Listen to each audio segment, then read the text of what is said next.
Assalamualaikum warahmatullahi wabarakatuh. Bismillahirrahmanirrahim. Alhamdulillah alladzi ja'ala hadzal ijtima'a ijtima'an ruhaniyah وجعل هذا المجمع مجمعا مباركا محميا وجعل هذا الاتصال اتصالا قلبيا وجعل هذا المكان والمأهد مكانا ومأهدا mubarakan abadiyah. Allahumma ij'alna wa iyyakum minal faizina diniyatan wa dunyawiyatan wa ukhrawiyah. Ashhadu an la ilaha illallah wahdahu la syarika lah wa ashhadu anna Muhammadan abduhu wa rasuluhu la nabiyya ba'dah. Allahumma salli wa sallim wa barik ala sayyidina wa maulana Muhammad wa ala alihi wa sahbihi wa man tabi'ahu wa man walah. Amma ba'dah, qala Allah ta'ala fi kitabihil karim, a'udzu billahi minasy syaithanir rajim. Fadhkuruni adhkurkum washkuru li wa la takfurun. Wa qala aydan bismillahirrahmanirrahim subhanalladzi asra bi'abdihi laylan minal masjidil harami ilal masjidil aqsa alladzi barakna hawlahu linuriyahu min ayatina innahu huwas sami'ul basir. Al-ayah. Shadaqallahul azim.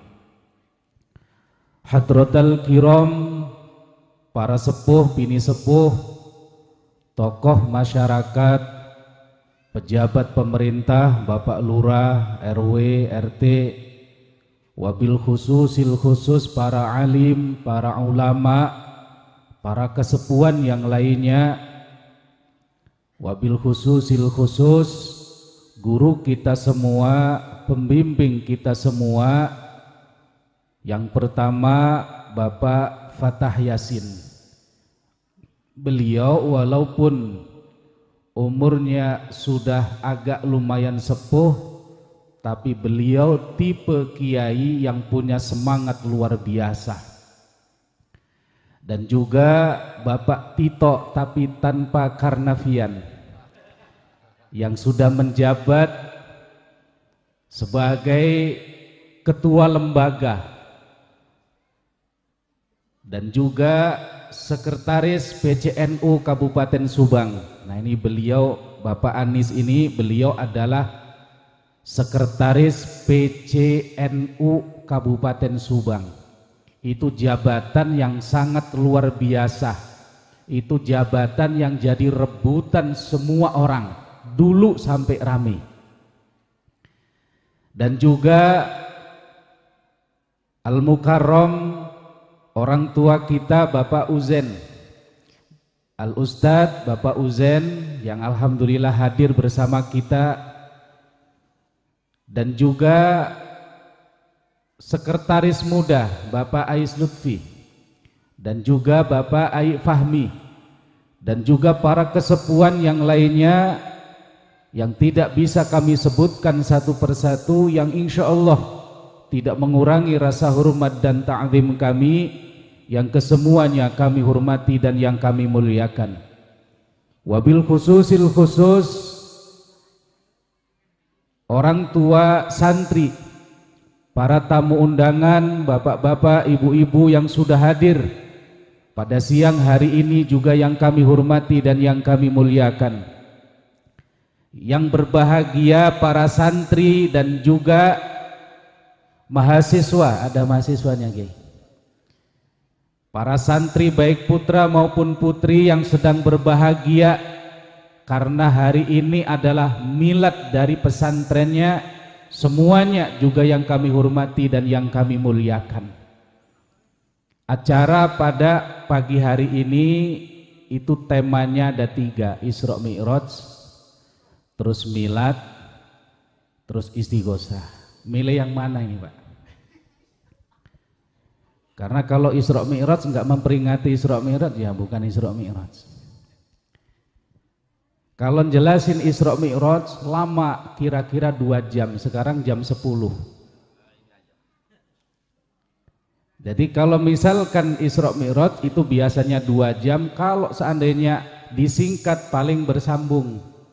Jadi paling setengah jam atau 1 jam baru nanti istighosah. Ini gimana Pak Amil?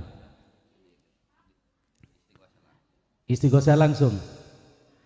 Apa udah lapar gitu Pak Amil? Oh iya, kayak ada yang ekang lupa. Ada yang membagikan 1 ekor domba di sini lupa tadi. Nah, sebelum kita istighosah, melihat perjuangan dari Al-Mukarram Bapak Fatah Yasin ini luar biasa. Ini gambaran dulu Kanjeng Nabi pada saat berjuang juga sama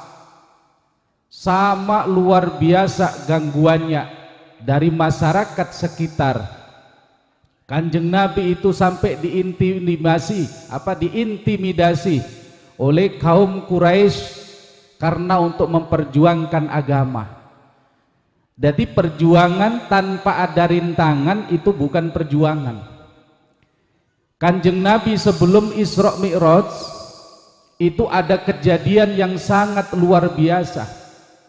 Yang pertama kejadiannya, Kanjeng Nabi ditinggal wafat oleh pamannya, yaitu Abu Thalib. Abu Thalib ini adalah seorang tokoh yang sangat luar biasa melindungi perjuangan Kanjeng Nabi.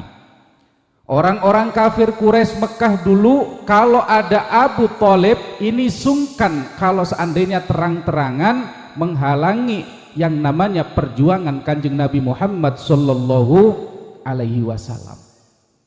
Mereka malu-malu, kenapa? Karena sungkan kepada pamannya Kanjeng Nabi, yaitu Abu Thalib. Lah yang kedua, setelah ditinggal pamannya Abu Thalib, Kanjeng Nabi juga meninggal atau ditinggal wafat oleh istri tercintanya, yaitu Sayyidah Khadijah alaihassalam atau radhiyallahu anha. Jadi 3 hari setelah Abu Thalib meninggal dunia, istri Kanjeng Nabi yang bernama Sayyidah Khadijah ini juga menyusul meninggal dunia. Sayyidina Khadijah membantu perjuangan Kanjeng Nabi secara ekonomi. Sayyidah Khadijah sangat kaya raya. Duitnya kalau dihitung sekarang itu triliunan. Cuman duit sebegitu banyaknya ini untuk perjuangan Kanjeng Nabi Muhammad sallallahu sampai Siti Khadijah meninggal dunia tanpa yang namanya meninggalkan sisa dunianya. Nah, 2 orang yang menopang perjuangan Kanjeng Nabi ini wafat. Maka begitu wafat 2 tokoh ini, di sanalah orang-orang kafir Quraisy Mekah ini mengganggu perjuangan Kanjeng Nabi, mengintimidasi Kanjeng Nabi sampai membackout perjuangan Kanjeng Nabi. Sehingga Kanjeng Nabi tidak bisa lagi berdakwah karena aksesnya sudah ditutup. Maka tahun itu disebut Amul Huzni atau tahun prihatin, tahun yang sangat prihatin. Kenapa prihatin? Karena yang membantu perjuangan Kanjeng Nabi ini wafat dua-duanya, yaitu paman Kanjeng Nabi. 3 hari berikutnya istri tercinta Kanjeng Nabi juga menyusul wafat. Lah disitulah Kanjeng Nabi, akses dakwahnya ini ditutup oleh orang-orang kafir Quraisy. Maka berdakwah itu harus banyak sabar. Tidak ada satupun dakwah yang tidak ada rintangannya. Maka berbahagialah bagi santri yang sekarang lagi mondok di pesantren ini. Berbahagialah, karena ilmu yang kalian pelajari, sekecil apapun ilmu itu, pasti nanti akan bermanfaat di masyarakat. Saya dulu sama pesantren, cuman dulu tidak sekolah, Kiai. Saya pesantren dulu, waktu saya di pesantren itu pikiran saya, ngapain sih saya belajar? Buat apa sih saya belajar? Manfaatnya apa? Terus nanti bisa kerja enggak? Itu pikiran saya dulu waktu di pesantren. Tapi begitu keluar dari pesantren, ternyata apa yang kita pelajari di sanalah itu bermanfaat. Mungkin manfaatnya tidak akan bisa dirasakan sekarang, tapi begitu kita sudah di masyarakat, ternyata ilmu-ilmu yang kita pelajari sangat kita butuhkan. Maka berbahagialah kalau seandainya jadi santri, karena santri itu mahal. Santri itu seperti emas, dimanapun dia itu nanti di masyarakat berjuang, dia akan tetap menjadi emas. Maka bagi santri gak usah khawatir nanti kerjanya apa, salah. Saya sekolah enggak, cuman pesantren aja, ya tiap hari makan. Gak usah yang namanya urusan rezeki ini dikhawatirkan. Kenapa? Karena rezeki ditulis oleh Allah itu jauh sebelum kita dilahirkan. Jadi sebelum kita dilahirkan masih ada di dalam perut, rezeki kita sudah dituliskan oleh Allah. Jadi nggak usah khawatir nanti mau makan apa, karena ini sudah ditanggung oleh Allah. Nggak usah khawatir, sesuatu yang sudah ditanggung oleh Allah jangan pernah dikhawatirkan. Ada 4 yang sudah ditulis oleh Allah sebelum kita dilahirkan. Yang pertama namanya ditulis pertama supaya manusia begitu lahir tidak khawatir tentang masalah rizki. Yang kedua yang sudah ditulis apa?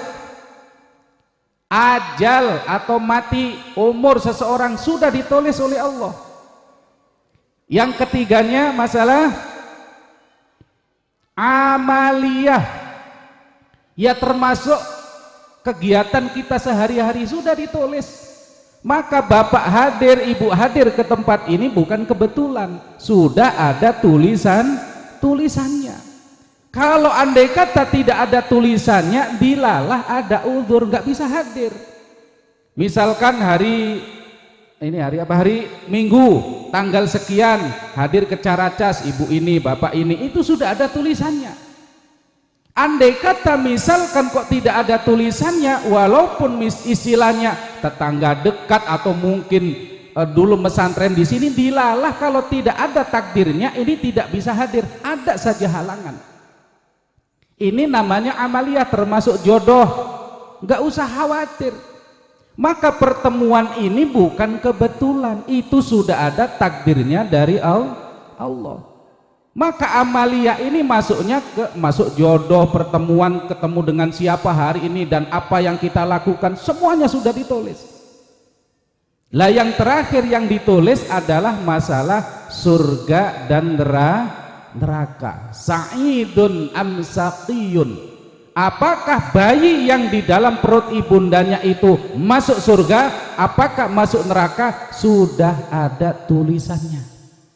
Jadi nggak usah khawatir tentang masalah nanti kerja apa, nggak usah. Lah beda kalau rezeki dengan rezeki dengan harta itu beda. Kalau rezeki itu yang kita konsumsi itu namanya rezeki. Tapi yang kita punya dari dunia semuanya itu titipan Allah.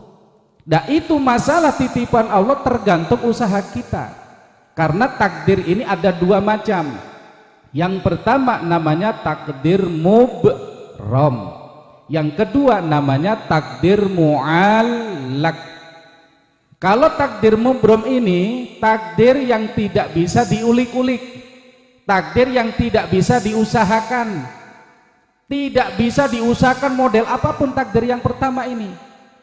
Kalau sudah takdirnya udah tidak bisa diusahakan dengan apapun. Contoh seperti umur tua. Mau diusahakan kayak apapun tetap umur tua.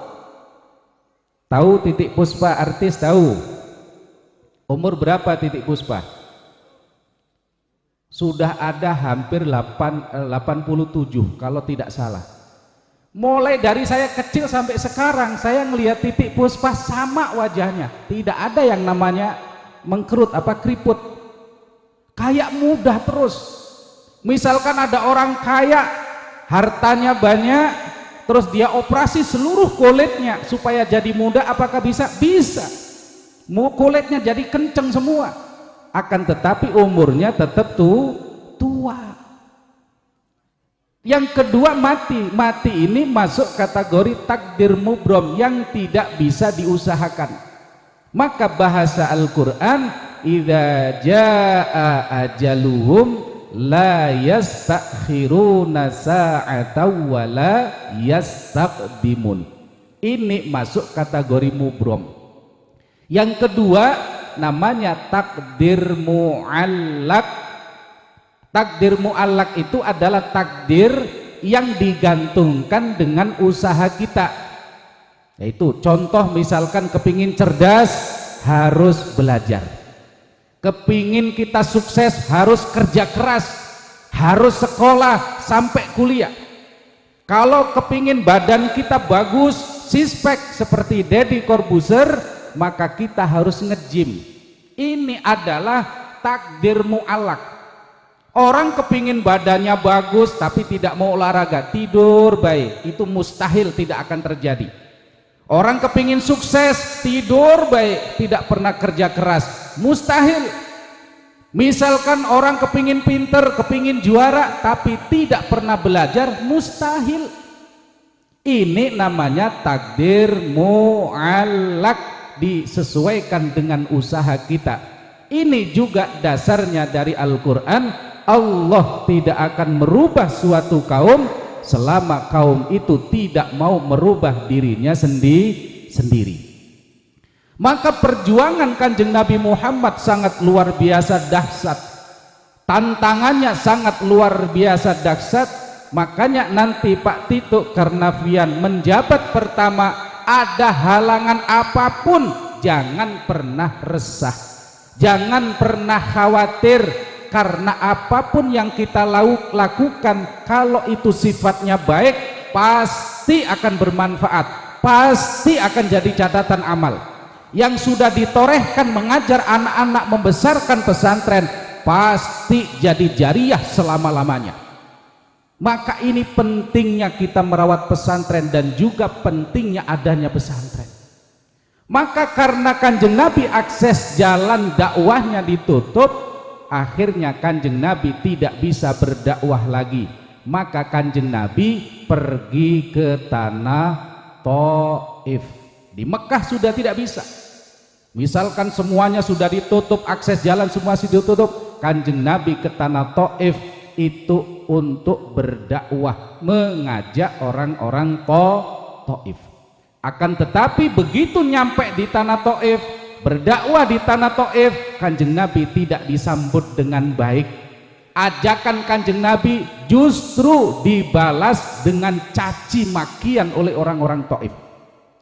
Bahkan orang-orang Taif bukan hanya mencaci maki Kanjeng Nabi, akan tetapi wa alrau bihi sufahaa wal abida fasabbuhu bi alsinatim baliyah wa ramauhu bil hijarati hatta hutibat biddima'i na'lah. Dalam Al-Barjanji, Kanjeng Nabi begitu dakwah ke tanah Taif itu mendapat balasan caci makian. Bukan hanya caci makian, akan tetapi Kanjeng Nabi dilempari batu oleh orang-orang Taif, oleh preman-preman yang disewa oleh orang-orang Taif, hatta hutibat biddima'i na'lah, sehingga sandal Kanjeng Nabi banjir dengan darah. Itu perjuangan Kanjeng Nabi. Apa yang diresahkan Pak Fatah Yasin kalau dibanding dengan Kanjeng Nabi jauh, Kiai. Jangan resah Kiai, jangan khawatir. Nanti Pak Tito, namanya orang hidup itu pasti ada model seperti itu. Tidak ada satupun manusia yang tidak diuji oleh Allah. Mustahil kalau tidak diuji oleh Allah. Setiap manusia pasti dikasih problem oleh Allah, pasti. Karena itu adalah nas Al-Quran. Orang kalau sudah mengatakan beriman kepada Allah, pasti akan diuji oleh Allah. Bagaimana dia mengejawantahkan atau mempraktekkan keimanan itu. Maka ujian ini pasti ada. Apapun yang kita lakukan, ujiannya pasti ada. Maka Kanjeng Nabi mencontohkan begitu beratnya perjuangan Kanjeng Nabi dalam berdakwah untuk mengajak kepada Allah Subhanahu wa ta'ala, untuk mengajak iman kepada Allah Subhanahu wa ta'ala. Maka sampai dilempari batu oleh orang-orang Taif sehingga sandal Kanjeng Nabi ini banjir dengan darah. Khudibat biddima'i na'lah. Apakah Kanjeng Nabi membalas? Tidak. Malaikat menawarkan diri untuk menghabisi orang-orang Taif dengan dua gunung, yaitu gunung Abu Kubais dan juga gunung Qoiqoan. Itu berjejer tidak begitu jauh dua gunung ini. Begitu tahu Kanjeng Nabi dilempari batu oleh orang-orang Taif, malaikat penjaga gunung menawarkan diri, silahkan perintahkan saya Rasul untuk mengangkat gunung ini. Yang satu saya lemparkan ke orang-orang Taif, yang satu gunung saya lemparkan ke orang-orang Mekah, supaya orang Taif sama orang Mekah semuanya habis sampai anak cucunya. Apa jawaban Kanjeng Nabi? Wahai malaikat, jangan pernah engkau lakukan. Kenapa? Karena saya punya harapan besar. Andai kata orang-orang Taif sekarang tidak mau iman kepada saya berharap anak cucu mereka suatu saat ada yang beriman kepada saya.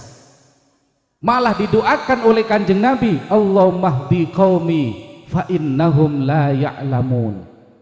Nah, ini kalau berjuang kita di tengah-tengah masyarakat, godaan apapun kita jangan pernah resah. Kita harus tawakal yang sangat tinggi kepada Allah, karena suatu saat apa yang kita lakukan pasti akan dirasakan manfaatnya oleh masyarakat. Maka yakinlah bahwa apa yang kita lakukan, pesantren yang kita kelola, suatu saat pasti akan menjadi besar. Amin Allahumma amin. Mungkin sekarang kita susah untuk merekrut orang, tapi suatu saat pasti orang akan rebutan untuk datang ke sini. Amin Allahumma amin. Dan itu muqaddimah dari kami. Sekarang kita bersama-sama untuk beristighosah. Dari fotokopinya.